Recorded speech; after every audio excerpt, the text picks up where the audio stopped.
Narinig mo na ba ang kwento ng mga taong nabaliw o nakaranas ng kamalasan dahil sa maling orasyon? Bakit yung ibang mga matatandang albularyo ay may takot kapag binabanggit ang pangalan ni Solomon? 5 salita lamang pero kinakatakutan, hindi ng mabuti kundi ng mga masasamang nilalang.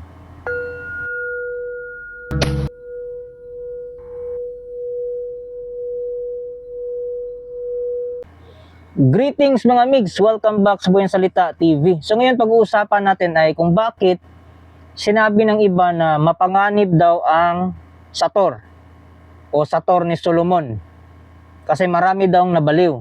So ipapaliwanag natin yan sa videong ito kung bakit mga migs. So kung bago ka pa lang sa channel nito, please tulungan niyo ko lumago ako YouTube channel. Please paki-subscribe po, pag-like ng video, and don't forget to share ito sa mga kakilala nyo para magkaroon na sila ng input sa mga ganitong topics. So huwag natin patagalin, magpatuloy na tayo. Mga migs, ang Sator po ay parang kuryente. Kung alam mo ang tamang paraan, magbibigay ito ng liwanag. Isang enerhiya na tatama sa iyong patutungkulan. Pero meron yang flow o meron yang balik kung hindi nyo alam yung mga kailangan na dapat isaalang-alang. So papaliwanag natin yan. So bakit mabisa ang Sator? Kasi according sa mga nag-aaral ng Kabbalah, so napaka-balanse ng Sator square. Kumbaga horizontal man o vertical ang pagbasa mo, balanse siya. So ang ganitong mga salita daw o ganitong mga orasyon ay kayang magselyo o magkulong ng mga espiritu. Kaya maraming mga masasamang espiritu na takot sa ganitong selyo o ganitong salita pag binibigkas mo. So bakit nito mabisa din sa eksorsismo o sa pagpapalayas ng mga masasamang espiritu? Kasi ganito yan mga migs. Kapag in-rearrange mo kasi ang Sator Arepo Tenet Opera Rotas, lumalabas yung titulo ng God the Father o Pater Noster, Our Father, tapos Alpha Omega. O ibig sabihin ay ang simula at ang wakas. So kahit yung mga espiritu ng mga masasama sumusuway sa God the Father, pero hindi nila ma-deny yung truth na yun pa rin yung source o siya pa rin yung lumikha sa kanila. So nandun yung respeto at the same time yung takot. Kasi nandoon yung katotohanan. Sa ganong konsepto mga migs, kaya kinukonsider ng mga nag-aaral ng Kabbalah na ang Sator Square ay buhay na salita o salita na may frequency. Na kapag binibigkas mo, meron itong corresponding energy.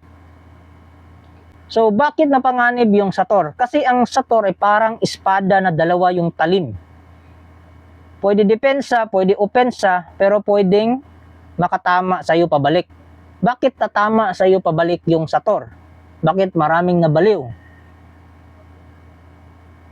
Kapag binigkas o ginamit ng isang taong marumi ang puso o walang disiplina, maari itong magbalik ng negatibong enerhiya. Kasi i-deny man natin o sa hindi, ang universe is all about karma. So, kunwari gagamit ka ng Sator, ibabanish mo yung taong to. But in reality, ikaw ang may kasalanan. So, although yung power of thought mo ay solido na pinsalain yung taong to, pero pag ang taong yun ay walang opening, kasi wala siyang kasalanan sa'yo, intact yung energy niya, magbabounce back lang sa'yo yung energy. Kasi maghahanap yun ng energy na saan siya uuwi. Kasi hindi siya makakatama, hindi siya makakapenetrate. So pag nag-bounce back yun, so hahanap yun ng source niya. So sa'yo yun babalik. So kaya tinatawag siya na parang espada na dalawa yung talim. Kaya maraming nababaliw. O maraming minamalas. O marami na ang yung buhay nila ay hindi masyadong umaangat o mas lalo pang bumabagsak. Kasi sa mali na paggamit ng Sator Square.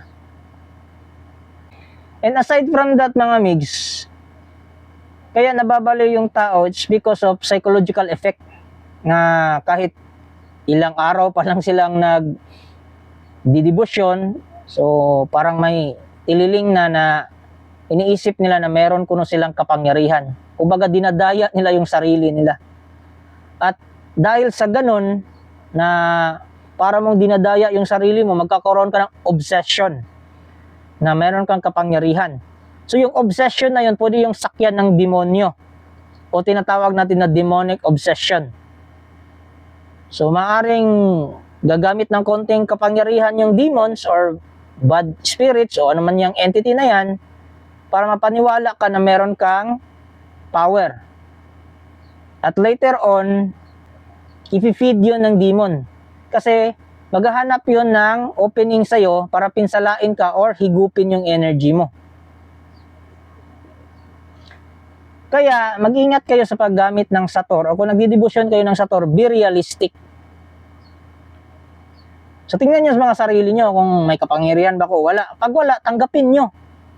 Huwag kayong parang siraulo na gagawa nyo ng defense mechanism o di kaya psychological effect na meron kuno kayong kapangyarihan.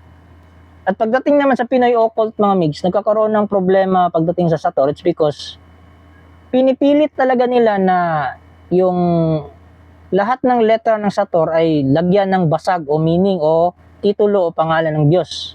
May mga bakante. Ang problema doon, gumagawa sila, nag-iimbento sila ng mga pangalan. So yung mga pangalan na yun, mga title na yun na inimbento lang, yun yung opening. Doon sasakay yung mga bad spirit.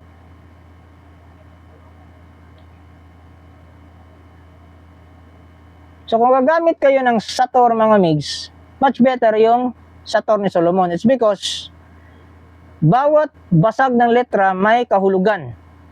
At yung iba pa nga ay galing pa sa cymatic frequency na 72 name of gods. Yung iba naman mga basag ay title ng God the Father.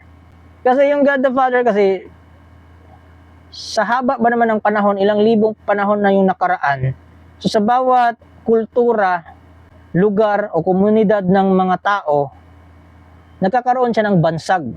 It's because noong unang panahon, hindi nila alam ang tunay na pangalan niya. So kaya nagkakaroon siya ng title.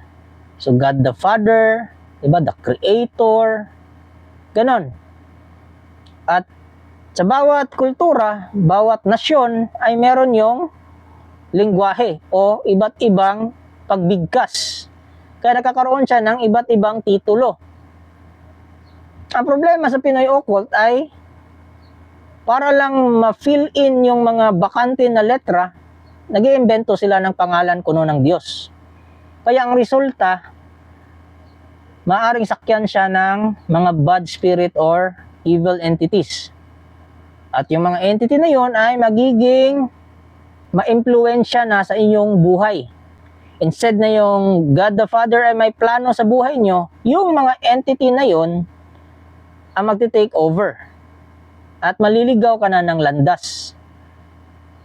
Kaya huwag kayong basta-bastang bumigkas ng sator, lalong-lalo na pag Pinoy occult o di kaya hindi nyo alam yung mga kahulugan. Kaya nga mga migs, na-share ko lang ito, it's because dati ginagamit ko to, pero tinigilan ko na. Pero may mga tao talaga na mga risk taker na gusto talaga magkaroon ng kapangyarihan na nagre-request sa akin. So kaya sinishare ko ito. Pero hindi ko ito sinishare para lang na i-practice nyo basta-basta. Sinishare ko to, it's because para balaan kayo. So I hope nag-gets nyo yung point mga migs ha. At marami pa tayong mga orasyon na i-decipher natin at hahanapin natin yung kahulugan. So gagawa tayo ng mga ganyang video in the future. Kaya subscribe lang kayo mga migs at paki-like ng video. Please tuloy-tuloy lang po yung suporta at paki-share ito sa mga kilala nyo. So till next topic po. Thank you.